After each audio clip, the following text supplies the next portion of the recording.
আজকের ভিডিওতে আমরা শিখব যে কিভাবে কোনো কোম্পানির ফান্ডামেন্টাল অ্যানালাইসিস করতে হয়। আমি আপনাদের রিকোয়েস্ট করব, হয়তো আপনাদের ভিডিওটি বোরিং লাগতে পারে। যদি আপনি শেয়ার মার্কেট নিয়ে ইন্টারেস্টেড না থাকেন তাহলে ভিডিওটি আপনি স্কিপ করে দেন।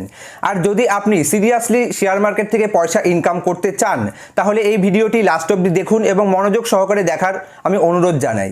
যদি আপনি শেয়ার মার্কেট থেকে কনস্ট্যান্টলি পয়সা ইনকাম করতে চান তাহলে ভিডিওটি ফাঁকা সময় দেখবেন এবং পুরো ভিডিওটি দেখে বোঝার চেষ্টা করবেন।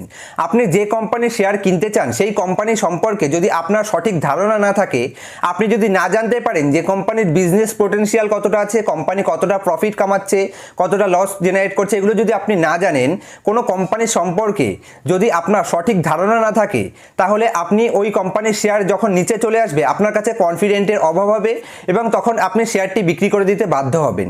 কিন্তু যদি আপনি যেই কোম্পানিতে ইনভেস্ট করছেন, মানে যেই কোম্পানির শেয়ার কিনছেন, সেই কোম্পানি সম্পর্কে আপনার কাছে সঠিক ধারণা থাকে, মানে কোম্পানির ফান্ডামেন্টাল সম্পর্কে যদি আপনার কাছে ডিটেলস কিছু অ্যানালাইসিস আপনি করে রাখেন, তাহলে ওই কোম্পানির শেয়ার নিচে গেলেও আপনার মধ্যে কনফিডেন্টের অভাব হবে না। মার্কেট যখন নিচে চলে আসে তখন প্রত্যেকটা কোম্পানির শেয়ার নিচে চলে আসে, তাতে ভালো কোম্পানির শেয়ারও নিচে আসে, খারাপ কোম্পানির শেয়ারও নিচে চলে আসবে।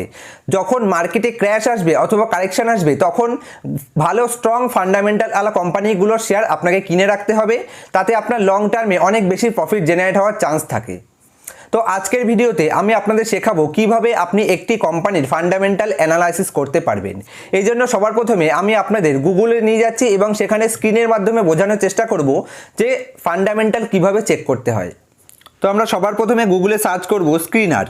যখনই সার্চ করব তখন এই একদম ফার্স্ট অপশানটা আমাদের ক্লিক করতে হবে স্ক্রিনারের উপরে। তারপর আপনি যেই কোম্পানির ফান্ডামেন্টাল অ্যানালাইসিস করতে চাইছেন সেই কোম্পানির নামটিকে এখানে সার্চ করে নিতে হবে। সবার আগে এখানে অমৃতাঞ্জন আমি সার্চ করে নিচ্ছি, অমৃতাঞ্জন হেলথ কেয়ার। সবার প্রথমে যখন আপনি ওটাতে সার্চ লিখে সার্চে ক্লিক করবেন তো অমৃতাঞ্জন হেলথ কেয়ারের আপনার টোটাল যে বিজনেসের যা কিছু আছে সব কিছু এখানে আপনি দেখতে পাবেন। তো আমরা একটু উপরের দিকে স্ক্রল করছি, এখানে আপনি দেখতে পাবেন যে কোম্পানির বিজনেস সম্পর্কে দেওয়া আছে অ্যাবাউটে। তো কোম্পানি কি বিজনেস করে সেটা আপনি এখানে দেখতে পাচ্ছেন। তারপরে আমরা যখন অল্প একটু উপরের দিকে উপরে স্ক্রল করব, এখানে আপনারা কোম্পানির কিছু ইম্পর্টেন্ট রেশিও দেখতে পাবেন, যেমন কোম্পানির মার্কেট ক্যাপিটাল কত আছে, কোম্পানির পিই কী আছে, কোম্পানির আরওসি কী আছে। এই প্রত্যেকটি যে রেশিও আছে এগুলো নিয়ে আমি পরে আলাদা একটি ভিডিও তৈরি করে দেবো। আমরা যদি আরেকটু উপরের দিকে স্ক্রল করি তাহলে এখানে কোম্পানির যে টেকনিক্যাল অ্যানালাইসিসের একটা পার্ট, যেরকম গ্রাফটা আপনি দেখতে পাবেন, এটা টেকনিক্যাল অ্যানালাইসিস আমি অন্য কোনো ভিডিওতে আপনাদের যখন টোটাল একটি কোম্পানি অ্যানালাইসিস করব সেখানে আমি টেকনিক্যাল অ্যানালাইসিস আপনাদের শিখিয়ে দেবো। তো আমরা আরেকটু ওপরের দিকে স্ক্রল করছি, এখানে আপনি কোম্পানির যে প্রস আর কনস সেগুলো আপনি পেয়ে যাবেন, কোম্পানির যা অ্যাডভান্টেজ আছে সেগুলো পাবেন, যা ডিসঅ্যাডভান্টেজ আছে সেগুলো রাইট সাইডে পেয়ে যাচ্ছেন। আরেকটু যদি আমরা উপরের দিকে স্ক্রল করি তাহলে এখানে কোম্পানির যে আরও যে আদার কম্পিটিশনগুলো আছে, যাদের সাথে কোম্পানি কম্পিটিশন করে তাদের সেই লিস্টটা পেয়ে যাচ্ছেন। আরেকটু ওপরের দিকে আমরা স্ক্রল করছি, এখানে মেন যে ফান্ডামেন্টাল অ্যানালাইসিসের শুরুটা এখানে কোয়ার্টারলি রেজাল্ট থেকে শুরু হবে। কোয়ার্টারলি রেজাল্ট মানে কি, এখানে অমৃতাঞ্জন হেলথ কেয়ার কোম্পানির যে কোয়ার্টার মানে একটি কোয়ার্টারের রেজাল্ট মানে 3 মাসের রেজাল্ট এখানে আপনি পেয়ে যাবেন। কোম্পানি কতটা সেল করছে, কোম্পানির কতটা এক্সপেন্সেস হচ্ছে, সেগুলো প্রত্যেক 3 মাসের রেজাল্ট আপনি এখানে পেয়ে যাবেন। মানে 1 বছরের 4টে রেজাল্ট কোম্পানি শো করে, সেগুলো আপনি এখানে পেয়ে যাবেন। তো সবার প্রথমে আমি দেখব কোম্পানির সেলস। দেখুন এখানে 2019 থেকে 2021 পর্যন্ত কোম্পানির সেলস রিপোর্ট এখানে ডিটেলস দেওয়া আছে। কোম্পানির সেলসে দেখতে পাচ্ছেন 2019-এর মার্চ, তারপরে জুন, তারপর সেপ্টেম্বর, তারপর ডিসেম্বর, আবার 2020-র মার্চ, মানে প্রত্যেক একটি কোয়ার্টারের রেজাল্ট আপনি এখানে পাচ্ছেন। তো সেলসে সবার প্রথমে 2019-এ ফার্স্ট সেল এখানে দেখতে পাচ্ছি 86 কোটি টাকা সেল করেছিল, তারপর নেক্সট জুনে 45 কোটি টাকা সেল করেছিল। এরকম করতে করতে 2021-এর ডিসেম্বরে কোম্পানি 111 কোটি টাকা সেলস করেছে। যখন আপনি সেলস দেখবেন কোনো কোম্পানির তখন সেলস যদি কন্টিনিউয়াসলি বাড়তে থাকে তাহলে সেটা একটা পজিটিভ সাইন হয়ে যায়। তারপরে হচ্ছে এক্সপেন্স, মানে কোম্পানি 86 কোটি টাকা সেল করার জন্য কত টাকা খরচা করতে হয়েছিল সেটা আপনি এক্সপেন্সে পেয়ে যাবেন প্রত্যেক 3 মাসের রেজাল্ট। তারপরে হচ্ছে অপারেটিং প্রফিট, মানে কোম্পানি 86 কোটি টাকা সেল করেছে তার উপরে কত অপারেটিং প্রফিট মানে কতটা প্রফিট জেনারেট করেছে সেটা আপনি এখানে পেয়ে যাচ্ছেন। তারপরে নিচে operating profit margin percentage wise আপনি এখানে পেয়ে যাচ্ছেন। নেক্সট হচ্ছে আদার ইনকাম। আদার ইনকাম মানে কোম্পানি যদি অন্য কোনো জায়গায় ইনভেস্টমেন্ট করা থাকে, মানে অনেক কোম্পানি এরকমও করে থাকে যে অন্য কোম্পানিতে ইনভেস্ট করে থাকে, যদি কোম্পানির আদার্স কোনো জায়গা থেকে ইনকাম হয়ে থাকে সেগুলো আদার্স ইনকামে আপনি পেয়ে যাবেন প্রত্যেক কোয়ার্টারের। নেক্সট হচ্ছে ইন্টারেস্ট। ইন্টারেস্ট মানে কি, কোম্পানি যদি কোনো ঋণ নেওয়া থাকে তার উপরে কোম্পানি কতটা ইন্টারেস্ট দিতে হচ্ছে। যেরকম এখানে 0 দেখা যাচ্ছে, তার মানে কোম্পানি কোয়ার্টারলি এখানে কোনো ইন্টারেস্ট দিতে হচ্ছে না, মানে কোনো ঋণ নেওয়া নেই। নেক্সট হচ্ছে ডেপ্রিসিয়েশন। ডেপ্রিসিয়েশন মানে হচ্ছে ক্ষয়। যেরকম আপনি যদি একটি বাইক কেনেন, সেই বাইকের ইঞ্জিনের ভেতরে ক্ষয় হবে, সেরকম কোম্পানির যা যন্ত্রপাতি আছে সেগুলোর উপরে কোম্পানির কতটা ক্ষয় হচ্ছে মানে ডেপ্রিসিয়েশন হচ্ছে, সেটা এখানে কোয়ার্টারলি রেজাল্টে পেয়ে যাবেন। নেক্সট হচ্ছে প্রফিট বিফোর ট্যাক্স, মানে ট্যাক্স দেওয়ার আগে কোম্পানির কত প্রফিট বাড়ছে সেটা। নেক্সট ট্যাক্স, কোম্পানি কত ট্যাক্স পে করছে সেগুলো এখানে পেয়ে যাচ্ছেন। তারপরে নেট প্রফিট। নেট প্রফিট মানে কোম্পানির টোটাল যা সেল করছে তার থেকে কোম্পানির যা খরচা হচ্ছে সেগুলো বাদ দিয়ে কোম্পানির যা বাঁচছে সেটা হচ্ছে কোম্পানির নেট প্রফিট। এখানে আপনি যেরকম দেখতে পাচ্ছেন 14 কোটি টাকা, তারপর -1 কোটি টাকা, 8 কোটি টাকা, এরকম কন্টিনিউয়াসলি 21 কোটি টাকা লাস্টে আপনি এখানে দেখতে পাচ্ছেন। লাস্টে হচ্ছে একদম লাস্টে আছে এখানে ইপিএস মানে আর্নিং পার শেয়ার। এটা আমি অন্য কোনো ভিডিওতে আপনাদের বুঝিয়ে দেবো। তারপরে আরেকটু উপরের দিকে স্ক্রল করলে আপনারা এখানে প্রফিট অ্যান্ড লস স্টেটমেন্ট দেখতে পাবেন। যেই জিনিসগুলো আমরা কোয়ার্টারলি রেজাল্টে দেখেছি সেগুলো এখানে ইয়ারলি বেসিসে দেখতে পাবেন। যেরকম 2010 থেকে 2021, তারপরে ট্রেলিং 12 মান্থ, মানে 2021-এর পর থেকে ট্রেলিং 12 মান্থের রিপোর্ট আপনি এখানে পেয়ে যাবেন। 2010 থেকে 2021-এর ট্রেলিং 12 মান্থ পর্যন্ত রেজাল্ট পাচ্ছেন। এখানে প্রত্যেক বছরের রেজাল্ট আপনি পাচ্ছেন। আগের ওখানে আপনি কোয়ার্টারলি রেজাল্ট দেখেছিলেন, এখানে আপনি প্রত্যেক বছরের ইয়ারলি রেজাল্ট পাচ্ছেন। যেরকম কোম্পানির সেলস প্রথম 2010-এ 86 crore হয়েছিল, তারপর 2021-এ 99 crore, তারপর কন্টিনিউয়াসলি বাড়তে বাড়তে ট্রেলিং 12 মান্থে কোম্পানির টোটাল ইয়ারলি সেলস 393 কোটি টাকা। এরকম কোম্পানির এক্সপেন্সেস মানে কোম্পানির খরচা ইয়ারলি পেয়ে যাচ্ছেন। অপারেটিং প্রফিট মার্জিন, ইন্টারেস্ট সব কিছু আপনি এখানে পেয়ে যাচ্ছেন। যেরকম কোম্পানির নেট প্রফিট, এটা খুব ইম্পর্টেন্ট জিনিস। কোম্পানির নেট প্রফিট কী হারে বাড়ছে, কোনো কোম্পানির নেট প্রফিট যদি কন্টিনিউয়াসলি বাড়ে সেটা একটি পজিটিভ সাইন হিসেবে ধরা হয়ে থাকে। তারপরে ইপিএস আমি বলেছি আপনাদের অন্য কোনো ভিডিওতে বুঝিয়ে দেবো, খুব সহজ জিনিস। তারপর হচ্ছে dividend pay out. Dividend pay out মানে কি, মানে কোম্পানি যতটা প্রফিট করছে তার উপরে কোম্পানি তাদের ইনভেস্টরদের কতটা পয়সা দিচ্ছে। মানে আপনার আমার মতন যে সাধারণ ইনভেস্টররা কোম্পানিতে ইনভেস্ট করে রেখেছে, কোম্পানির যা প্রফিট হয় সেখান থেকে কোম্পানির প্রত্যেক বছর কিছু পার্সেন্টেজ তাদের অ্যাকাউন্টে ডাইরেক্ট দেওয়া হয়ে থাকে, সেটাকে ডিভিডেন্ড বলা হয়।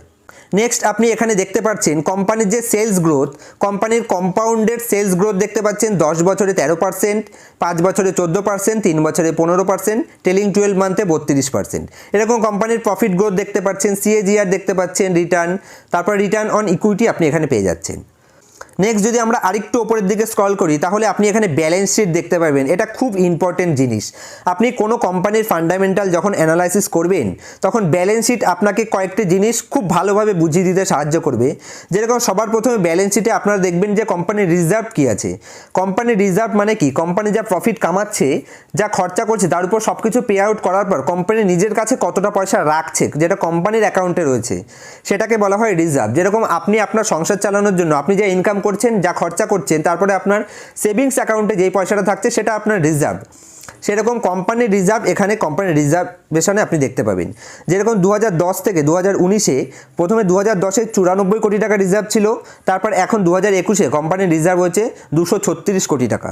রিজার্ভ যত পজিটিভ হবে মানে যত বাড়বে সেটা একটি পজিটিভ সাইন হিসেবে দেখা যাবে। তারপরে নেক্সট হচ্ছে কোম্পানির বোরোয়িংস, মানে কোম্পানির উপর যতটা ঋণ আছে সেটা আপনি বোরোয়িংসে পেয়ে যাবেন। প্রত্যেক বছর কোম্পানি যতটা পয়সা বড় করতে হচ্ছে সেইটা এখানে পাবেন। কোনো কোম্পানির বোরোয়িংস যত কম হবে সেটা তত পজিটিভ হিসেবে দেখা হয়ে থাকে। নেক্সট হচ্ছে আদার লাইবিলিটি, মানে কোম্পানির আদার যা খরচাগুলো আছে সেগুলো আদার লাইবিলিটিসে আপনি পেয়ে যাবেন। তারপরে টোটাল লাইবিলিটিস, কোম্পানির যা টোটাল খরচা সেগুলো দায়ভার আছে সেগুলো আপনি এখানে পেয়ে যাবেন।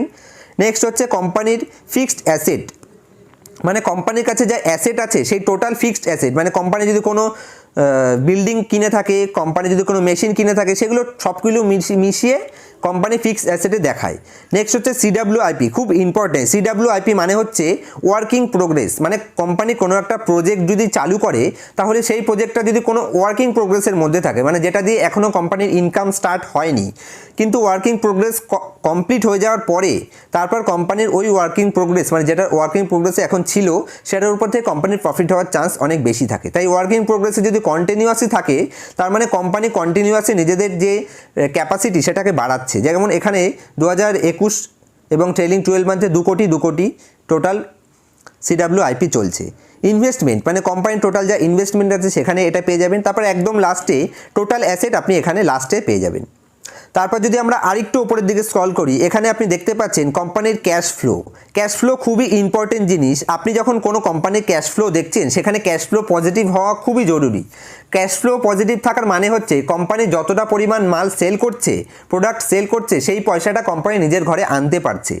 অনেক কোম্পানির ক্ষেত্রে এরকম হয় যে কোম্পানি পুরো প্রোডাক্ট তো অনেক সেল করছে কিন্তু সেই পয়সা কোম্পানি মার্কেট থেকে উঠাতে পারছে না, সেটা ব্যাড ডেপ্ট হিসেবে থেকে যাচ্ছে। তো কোম্পানির যে অপারেটিং ক্যাশ ফ্লো অ্যাক্টিভিটি সেটা আপনাদের পজিটিভ দেখাতে হবে, মানে পজিটিভ থাকলে সেটা খুবই ভালো, কিন্তু নেগেটিভ থাকলে সেখানে কখনোই ইনভেস্ট করা উচিত না। তার মানে কোম্পানি যতটা প্রোডাক্ট সেল করছে সেই পয়সা কোম্পানি মার্কেট থেকে ওঠাতে পারছে না। নেক্সট আমরা যদি আরেকটু উপরের দিকে স্ক্রল করি তাহলে এখানে কিছু ইম্পর্টেন্ট রেশিও পেয়ে যাবেন। এই রেশিওগুলি সম্পর্কে আমি পরে অন্য ভিডিও আরেকটি বানিয়ে দেবো। আরেকটু যদি আমরা উপরের দিকে স্ক্রল করি, শেয়ার হোল্ডিংস প্যাটার্ন সব থেকে ইম্পর্টেন্ট জিনিস। আপনারা যেই কোম্পানিতে ইনভেস্ট করছেন শেয়ার হোল্ডিংস প্যাটার্নসের 3টে জিনিস আপনি ভালো করে দেখবেন। প্রোমোটার্স হোল্ডিংস, তারপরে হচ্ছে এফআইআইস, তারপর হচ্ছে ডিআইআইস হোল্ডিংস, একদম লাস্টে আপনি পাবলিকের হোল্ডিংসটা পেয়ে যাবেন। এখানে 3টে জিনিস খুব ইম্পর্টেন্ট, প্রোমোটার্স, এফআইআই এবং ডিআইআইস। প্রোমোটার্স মানে হচ্ছে কোম্পানির নিজে, মানে কোম্পানির যা অনার আছে তাদের কাছে কোম্পানির কত পার্সেন্ট শেয়ার আছে। কোনো কোম্পানির প্রোমোটার্স হোল্ডিংস যত বেশি হবে তত সেটাকে পজিটিভ হিসেবে দেখা হবে, মানে কোম্পানি নিজেদের কোম্পানির উপর কতটা ভরসা আছে, বিশ্বাস আছে, সেটা প্রোমোটার্স হোল্ডিংস দেখে বোঝা যায়।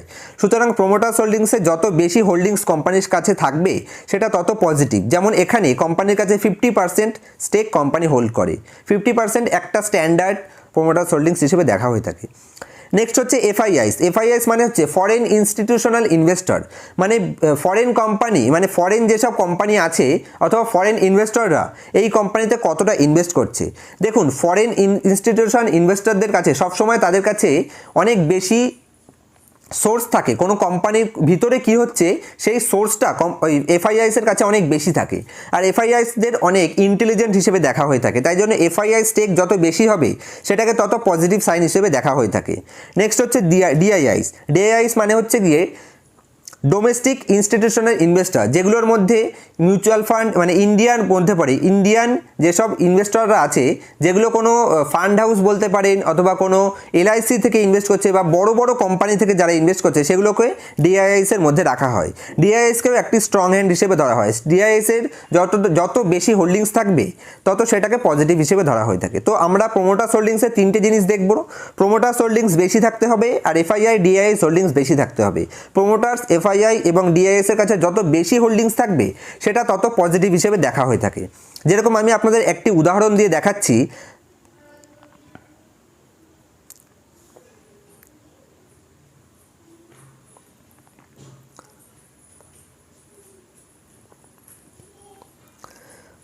যেরকম আমি আপনাদের ভারত ইলেকট্রনিক্সের যদি দেখাই প্রোমোটার্স হোল্ডিংস, তাহলে আপনারা এখানে দেখতে পাবেন যে প্রোমোটার্স হোল্ডিংসে কী পরিমাণ প্রোমোটার্স হোল্ড করছে।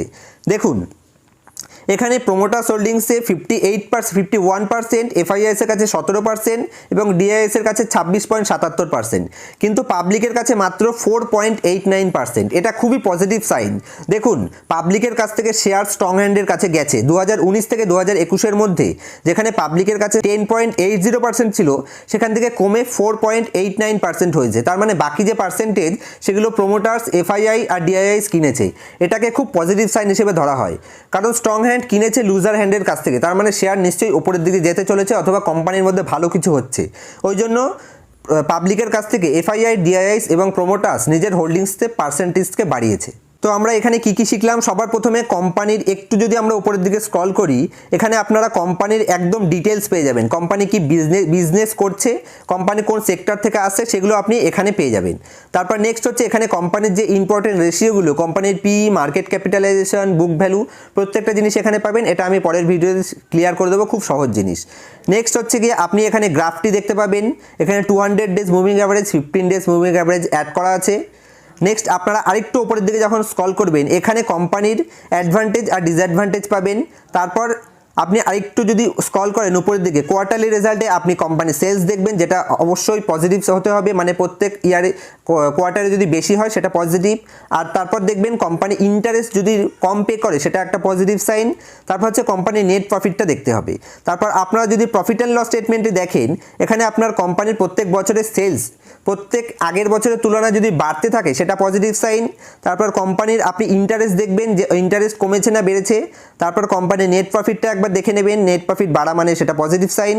ব্যালেন্স শিটের মধ্যে আপনি দেখবেন কোম্পানির রিজার্ভ অবশ্যই বাড়তে হবে, কোম্পানির বরোয়িংস কম হতে হবে। তারপর কোম্পানির CWIP যদি থাকে তো খুব ভালো। আর কোম্পানির ক্যাশ ফ্লো স্টেটমেন্টে আপনি যখন দেখবেন সেটা পজিটিভই থাকতে হবে প্রত্যেক বছর। তারপর একদম লাস্টে গিয়ে আপনি দেখবেন কোম্পানির শেয়ার হোল্ডিংস প্যাটার্নের মধ্যে প্রোমোটার্স, FII আর DIS এর কাছে বেশি পার্সেন্ট শেয়ার থাকতে হবে। বন্ধুরা, আমি মনে করি যে আপনি যদি ভিডিওটি প্রথম থেকে শেষ অবধি দেখেন, যদি প্রথমবার বুঝতে না পারেন তাহলে আরেকবার ব্যাক প্লে করে দেখবেন যে ভিডিওতে আমি কি বলেছি। এই প্রত্যেকটা জিনিস দেখে তারপর যদি আপনি কোনো শেয়ারে ইনভেস্ট করতে পারেন, তারপরে আপনার টেকনিক্যাল অ্যানালাইসিস দেখতে হবে। সবার প্রথমে আপনার ফান্ডামেন্টাল অ্যানালাইসিস দেখতে হবে যে কোনো শেয়ার কেনার আগে। যদি কোম্পানির ফান্ডামেন্টাল স্ট্রং হয় তাহলে আপনি কোম্পানির টেকনিক্যাল অ্যানালাইসিস করে তারপর সেই শেয়ারে অবশ্যই মাথা ঠান্ডা করে ইনভেস্ট করতে পারবেন। যদি কোম্পানির ফান্ডামেন্টাল সাপোর্ট করে তারপরেই আপনার যে কোনো শেয়ারে ইনভেস্ট করা উচিত। তো আমি মনে করি যে এই ভিডিওতে আমি আপনাদের ফান্ডামেন্টাল অ্যানালাইসিস কিভাবে করতে হয় তার বেসিক্স পয়েন্টসগুলি শেখাতে পেরেছি। যদি ভিডিওটি ভালো লেগে থাকে, যদি আপনাদের মনে হয়ে থাকে যে ভিডিওটিতে আমি আপনাদের কিছু সঠিক ইনফরমেশন দিতে পেরেছি, যদি আপনাদের কিছু ইনফরমেশন গেইন হয়ে থাকে তাহলে ভিডিওটিকে লাইক, শেয়ার, কমেন্ট করতে ভুলবেন না। আর যদি আপনার মনে হয় যে ভিডিওটিকে আপনার বন্ধু বান্ধব অথবা ফ্যামিলি মেম্বার্সদের সাথে শেয়ার করা উচিত তাহলে অবশ্যই শেয়ার করবেন। আর ভিডিওতে লাইক করতে কোনো মতেই ভুলবেন না, কারণ ইউটিউব অ্যালগোরিদম লাইকের অনুসারে ডিপেন্ড করে যে কোন ভিডিও কতটা ভালো। যদি ভিডিওটি ভালো লেগে থাকে লাইক করে দেবেন, আর চ্যানেলে প্রথম থাকলে চ্যানেলটিকে সাবস্ক্রাইব করবেন, তার পাশে বেলটি বাটনটি প্রেস করবেন এবং অল বাটনটিকে প্রেস করে দেবেন। এখনকার মতন এই অবধি, দেখা হচ্ছে পরের ভিডিওতে অন্য কোনো ইন্টারেস্টিং ভিডিও নিয়ে। ততক্ষণ পর্যন্ত happy investing, happy trading, bye bye, sign out.